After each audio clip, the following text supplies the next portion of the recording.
Good morning દીકરાઓ. ચાલો હવે આપણે આગળના વિડીયોની અંદર કંઈ કાર્બોક્સિલિક એસિડ અને કાર્બોક્સિલિક એસિડ જે ખરો એના ગુણધર્મ જોયા. પછી કંઈક કાર્બોક્સિલિક એસિડ જે ખરો એ ની પ્રબળતા આપણે કદાચ યાદ હોય તો વિયોજન અચળાંક એટલે કે ને આધારે નક્કી કર્યું અને કે નું મૂલ્ય પીકે ઉપર ડિપેન્ડ કરે અને એને આધારે કોણ વધારે એસિડિક ને કોણ ઓછો એસિડિક એ પ્રબળતા નક્કી કરેલી. એ પ્રબળતા ઉપર જરાક હવે આગળ ચાલવાના કાર્બોક્સિલિક એસિડની પ્રબળતા પર અસર કરતા પરિબળો ઉદાહરણ સહિત સમજાવો. તો કે ભાઈ આપણે અહીંયા સમજવાનું છે કે કાર્બોક્સિલિક એસિડ બહુ બધા છે, તો બહુ બધા છે તો કોની પ્રબળતા વધારે હશે અને કોની પ્રબળતા ઓછી હશે એ સમજવાનું. અને એ કાર્બોક્સિલિક એસિડ સાથે કયા કયા સમૂહ જોડાયેલા હોય તો એની પ્રબળતા વધે કે ઘટે એ સમજવાનું છે. તો સૌથી પહેલું પરિબળ જે ખરું જેને આપણે કદાચ નામ આપીએ, હું નામ આપું તો એને કહેવાય ઇલેક્ટ્રોન દાતા સમૂહ, EDG. ઇલેક્ટ્રોન દાતા સમૂહ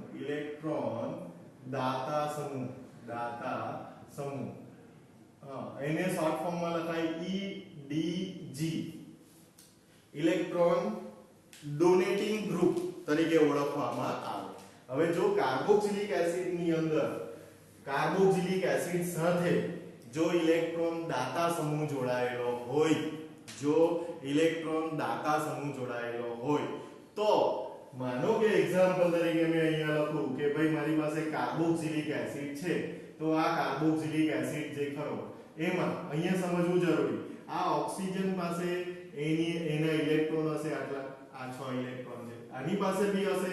આવું ઘણીવાર આપણે સમજતા જ નહીં હોઈએ. હવે અહીંયા જે સમૂહ જોડાયેલો છે એ જો ઇલેક્ટ્રોન દાતા સમૂહ હોય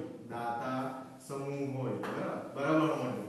તો ઇલેક્ટ્રોન દાતા સમૂહ હોય તો શું થાય તો કે એ છે ને ઇલેક્ટ્રોનનું દાન કરે આ તરફ, એટલે કે ઓક્સિજન તરફ.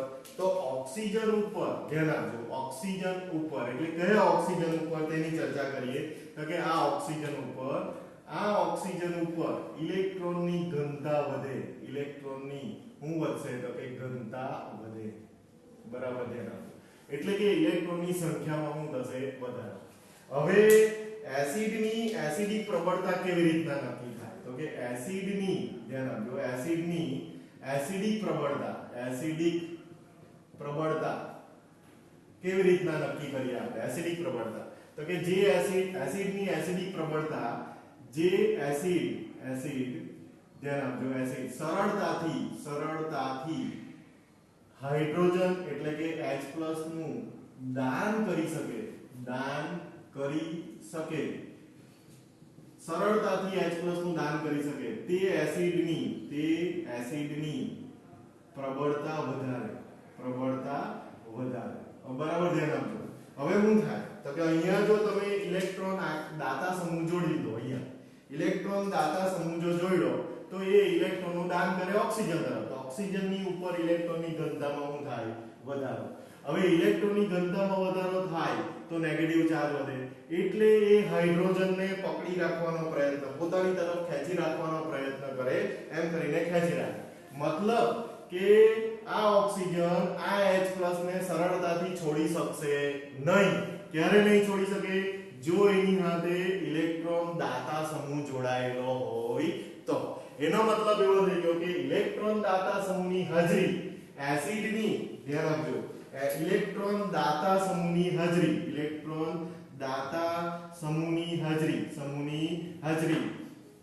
એસિડની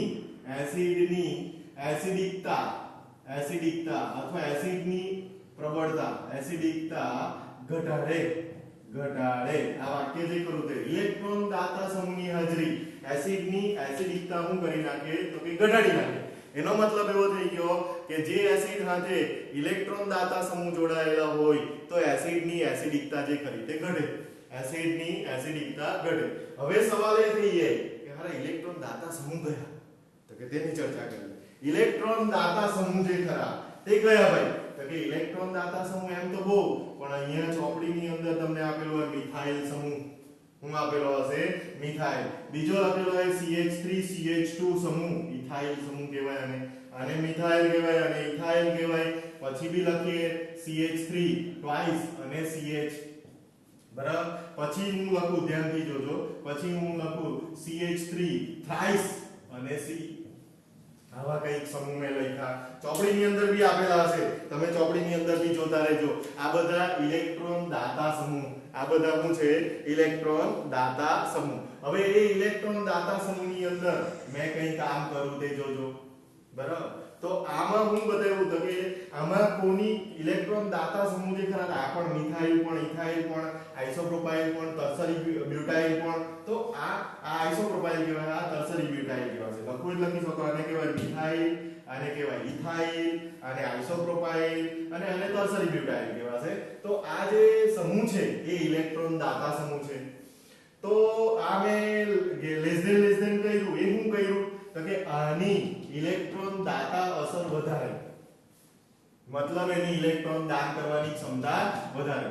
હવે આ જો ક્રિયાશીલ સમૂહ અહીંયા જોડાયેલો હોય તો આ એસિડ સૌથી કેવો ગણવામાં આવે? નિર્બળ. કેમ તો કે એની ઇલેક્ટ્રોન દાતા સમૂહની અસર જે ખરી તે વધારે, મતલબ એ ઇલેક્ટ્રોન વધારે દાન કરી શકે. હવે જેટલા વધારે ઇલેક્ટ્રોન દાન કરી શકે તેટલી એસિડની એસિડિકતા જે ખરી તે હું કહીએ ઘટી જાય. એસિડની એસિડિકતા હું થાય ઘટે, મતલબ આની ઇલેક્ટ્રોન દાન કરવાની ક્ષમતા વધારે. એટલે આ સમૂહ જો અહીંયા જોડાયેલો હોય તો આ એસિડની એસિડિકતા જે ખરી તે હું થઈ જવાની, ઘટી જવાની. પણ આ સમૂહ જોડાયેલો હોય, મિથાઇલ અહીંયા જોડાયેલો હોય તો એસિડની એસિડિકતા થોડી ઘણી આના કરતા કેવી હશે તો કે વધારે હશે. તો આ ક્રમ થઈ ગયો કયો તો કે ઇલેક્ટ્રોન દાતા. હવે આપણે પહેલા શરૂઆત કરી ભાઈ ઇલેક્ટ્રોન દાતા સમૂહ છે તો એ કેવી રીતના કાર્બોક્સિલિક એસિડની પ્રબળતા પર અસર કરે. તો કે ઇલેક્ટ્રોન દાતા સમૂહ એટલે ઇલેક્ટ્રોન ડોનેટિંગ ગ્રુપ. તો મેં અહીંયા ખાલી જગ્યા છોડી અને આ COH ની વાત કરી. હું કરી શકે તો કે ઇલેક્ટ્રોનનું દાન કરે. ઓક્સિજન ઉપર ઇલેક્ટ્રોનની ઘનતામાં શું થાય તો કે વધારો થાય, જેને કારણે એ H+ ને બરાબર પકડી રાખે. હવે શું છે H+ ને પકડી રાખવાનો શું મતલબ તો કે એસિડની એસિડિકતા, એસિડિક પ્રબળતા, જે એસિડ સરળતાથી H+ નું દાન કરી શકે તે એસિડની પ્રબળતા જે ખરી તે વધારે. હવે આને શું કહ્યું તો કે જો અહીંયા ઇલેક્ટ્રોન દાતા સમૂહ જોડાય તો એ H+ ને પોતાના બાજુ બરાબર પકડી રાખે. એટલે H+ ને છોડી શકતો નથી. તો નહીં છોડી શકે તો એની એસિડિકતામાં શું થઈ જાય? ઘટાડો થઈ જાય. તો ઇલેક્ટ્રોન દાતા સમૂહ કયા તો કે આ બધા ઇલેક્ટ્રોન દાતા સમૂહ છે. તો ઇલેક્ટ્રોન દાતા સમૂહ જોડો તો એસિડની એસિડિકતામાં અથવા એની પ્રબળતામાં શું થાય? ઘટાડો થાય.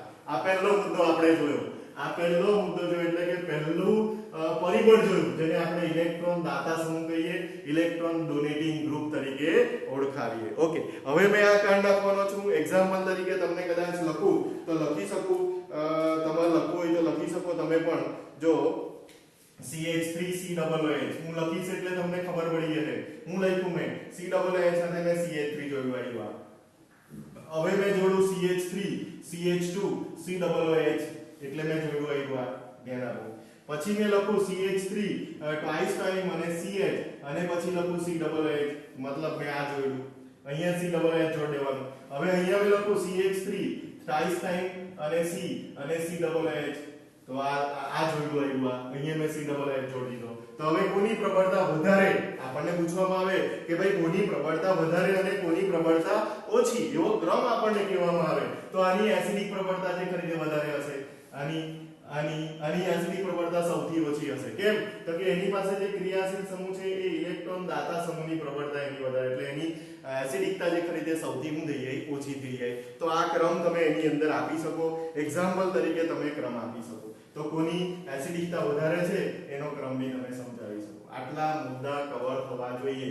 પણ પહેલા સૌથી પહેલા એ સમજો કે એસિડની એસિડિક પ્રબળતા કોના ઉપર તો કે જે એસિડ સરળતાથી H+ નું દાન કરી શકે તે એસિડની પ્રબળતા જે ખરી તે વધારે. જે એસિડ સરળતાથી H+ નું દાન નહીં કરી શકે એની પ્રબળતા જે ખરી તે ઓછી. બરાબર. તો આ એસિડની ઇલેક્ટ્રોન દાતા સમૂહની અસર થઈ ગઈ. હવે હું એ કાઢી નાખવાનો. હવે મેં જવાનો ઇલેક્ટ્રોન આકર્ષક સમૂહ પર, એટલે કે બીજા સમૂહ પર જવાનો જેને કહેવામાં આવે ઇલેક્ટ્રોન આકર્ષક સમૂહ. બરાબર, ધ્યાન આપજો. ઇલેક્ટ્રોન આકર્ષક સમૂહ પર જવાનો અને એની આપણે ચર્ચા કરવાના.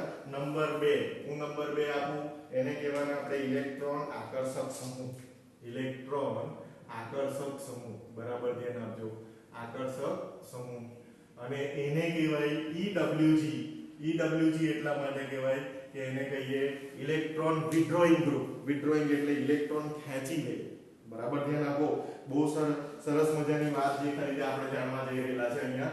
ધારો કે C ડબલ બોન્ડ O અને અહીંયા O ને અહીંયા O, અહીંયા ઇલેક્ટ્રોન છે, અહીંયા બી ઇલેક્ટ્રોન છે. જે ઇલેક્ટ્રોન બતાવવા જોઈએ આપણે અહીંયા ઇલેક્ટ્રોન આકર્ષક સમૂહ જોડવાના. કયો સમૂહ જોડવાના? ઇલેક્ટ્રોન આકર્ષક સમૂહ જોડવાના. શું કરશે તો કે ઇલેક્ટ્રોન આકર્ષક સમૂહ જે ખરો એ આ ઇલેક્ટ્રોન છે ને એને એમ ખેંચી જાય. પહેલામાં મેં આમ તીર મારેલું હતું, આમાં મેં આમ તીર માર્યું. તો આ ઇલેક્ટ્રોન ને આ જે ઇલેક્ટ્રોન છે કયા ઓક્સિજન તેને આમ ખેંચી જાય.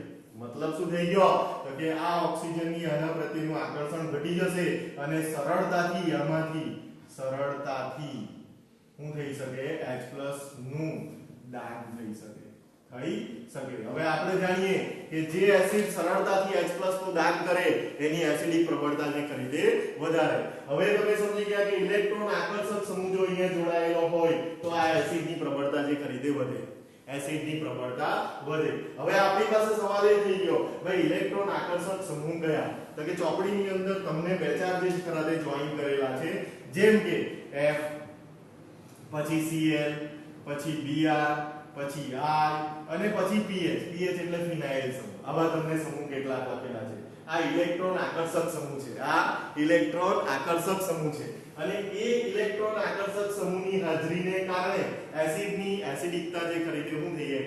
એસિડિક પ્રબળતા વધી જાય.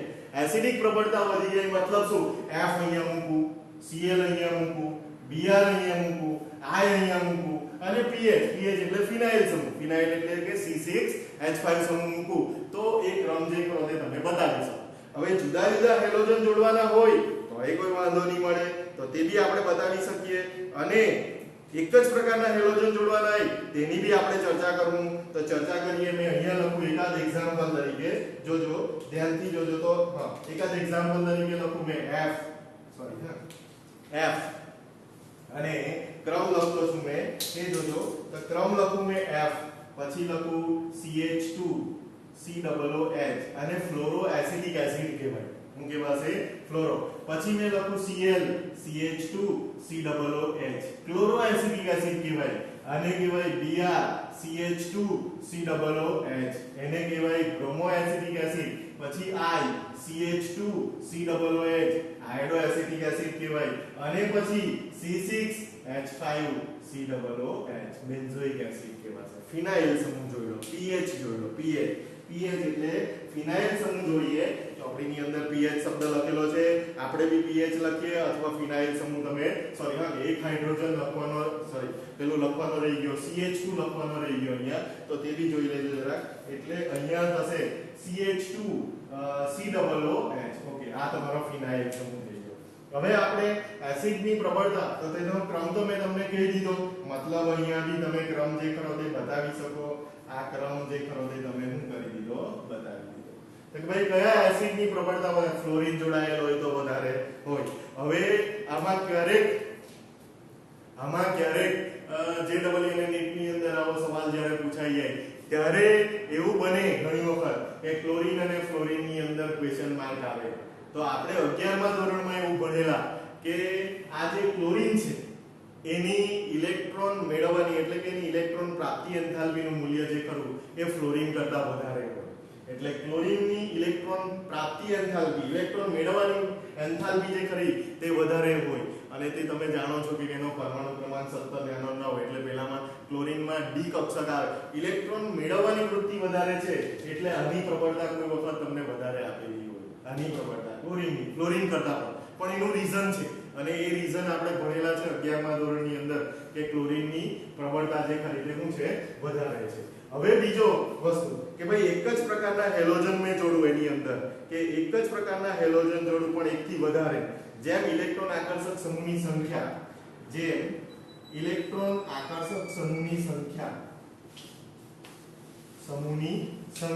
બરાબર ધ્યાન આપજો.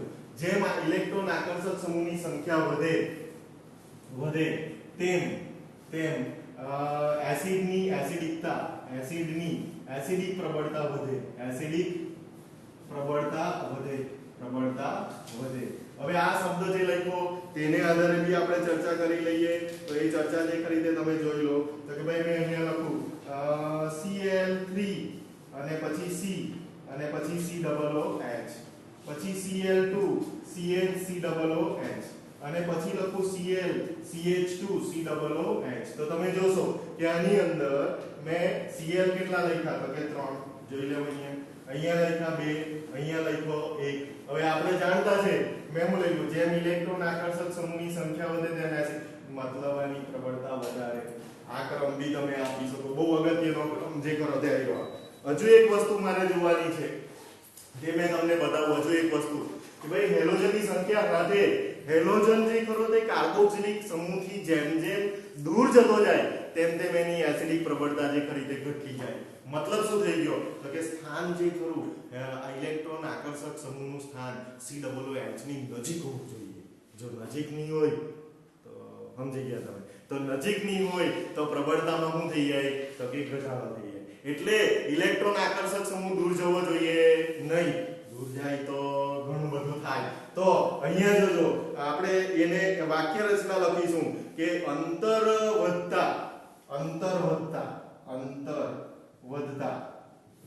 વધતા તમને દેખાતું છે કે અંતર વધતા ઇલેક્ટ્રોન આકર્ષક સમૂહનું અંતર વધતા એસિડિક પ્રબળતા ઘટે. આ વાક્ય જે ખરું તે બહુ અગત્યનું. અને એના માટેનું એક્ઝામ્પલ બી તમે મેં નીચે લખું તમે જોઈ લેજો. જેમ કરીને કે જેમ ઇલેક્ટ્રોન આકર્ષક સમૂહ COOH ની નજીક હોય તેટલી એની એસિડિક પ્રબળતા કેવી હોય તો કે વધારે હોય. જેમ કે મેં અહીંયા લખું CH3 CH2 પછી CH ને અહીંયા બતાવું Cl ને અહીંયા બતાવું COOH. તો COOH થી ઇલેક્ટ્રોન આકર્ષક સમૂહ મેં રાઉન્ડ કરતો જાઉં તમને ખબર પડે. હવે એક Cl મેં અહીંયા મૂકી દેવા CH3 CH અહીંયા Cl મૂકી દેવા અહીંયા CH2 ને COOH કરી નાખું. હવે તમે જોજો COOH થી એનું સ્થાન જે ખરું તે દૂર થતું ગયું. હવે મેં અહીંયા મૂકી દેમ Cl CH2 CH2 અને COOH. તો Cl નું સ્થાન ઓર ઘટી ગયું. એટલે કે સ્થાન જે ખરું તે COOH થી દૂર થઈ ગયું. તો કોની એસિડિક પ્રબળતા વધારે તો કે આની એસિડિક પ્રબળતા જે ખરી તે વધારે. જેમ ઇલેક્ટ્રોન આકર્ષક સમૂહ COOH ની નજીક તેમ એની એસિડિક પ્રબળતા જે ખરી તે શું જોવામાં આવે વધારે જોવામાં. એટલે સ્થાન બી અગત્યનું, હેલોજનની સંખ્યા બી અગત્યની અને આ હેલોજનનો ક્રમ પણ અગત્યનો. તે સિવાય બી ક્રમ આવે કદાચ તમને હું પછીથી અંદર લખી દઈશ ગ્રુપની અંદર. તો કયા ક્રમ જે ખરા તે કયો ક્રમ આવે એસિડિક પ્રબળતાનો તે બી તમને અંદર બતાવી દઈશ. પણ આ આટલું જે કરવું એ ચોપડીની અંદર તમને ખરેખર હવે અગત્યની વાત થઈ ગઈ. લાસ્ટમાં બે વસ્તુની ચર્ચા કરવાનું. કેમ કે કોઈ વખત તમને એવી પૂછાઈ જાય ખાસ કરીને કે EDG અને EWG બરાબર ધ્યાન આપજો. EDG અને EWG. ભાઈ EDG એટલે શું તો કે ઇલેક્ટ્રોન દાતા સમૂહ. ઇલેક્ટ્રોન દાતા સમૂહ અને ઇલેક્ટ્રોન દાતા સમૂહ હોય અને ઇલેક્ટ્રોન આકર્ષક સમૂહ હોય તો આ જે ખરું ને એ પ્લસ I અસર કદાચ ભણેલા આપણે. અને આ જે ખરું ને માઈનસ I અસર ઉત્પન્ન કરે. આ પ્લસ I અસર એટલે શું? ઇન્ડક્ટિવ ઇફેક્ટ, પ્રેરક અસર કહેવાય. ગુજરાતીમાં આપણે એને કહીએ હું તો કે પ્રેરક અસર. હું કહીએ પ્રેરક અસર અથવા એને ઇંગ્લિશમાં કહેવાય ઇન્ડક્ટિવ ઇફેક્ટ. તો આ ઇન્ડક્ટિવ ઇફેક્ટ જે કરી EWG એ અસર ઉત્પન્ન કરે તેને લીધે આપણે ઇલેક્ટ્રોન ડોનેટિંગ ગ્રુપમાં એસિડિક પ્રબળતા કેવી રીતના ઘટે તે જોઈ. અને આની અંદર તો કે આ બી ઇન્ડક્ટિવ ઇફેક્ટ પણ એ ઋણ પ્રેરક અસર કહેવાય. આ ધન પ્રેરક અસર કહેવાય. આ કેવી કહેવાય તો કે અહીંયા તમે ધન લખી શકો, અહીંયા તમે લખી શકો ઋણ પ્રેરક અસર. ઋણ પ્રેરક અસર લખી શકો. તો આ અસરને લીધે આ બે ફેરફારો જે ખરા તે ખાસ કરીને જોવા મળે. તો એક થઈ ગયો ઇલેક્ટ્રોન આકર્ષક સમૂહ અને એક થઈ ગયો ઇલેક્ટ્રોન વિડ્રોઈંગ સમૂહ ને આધારે એસિડિક પ્રબળતા જે ખરી તે આપણે નક્કી કરી શકીએ. ઓકે દીકરાઓ.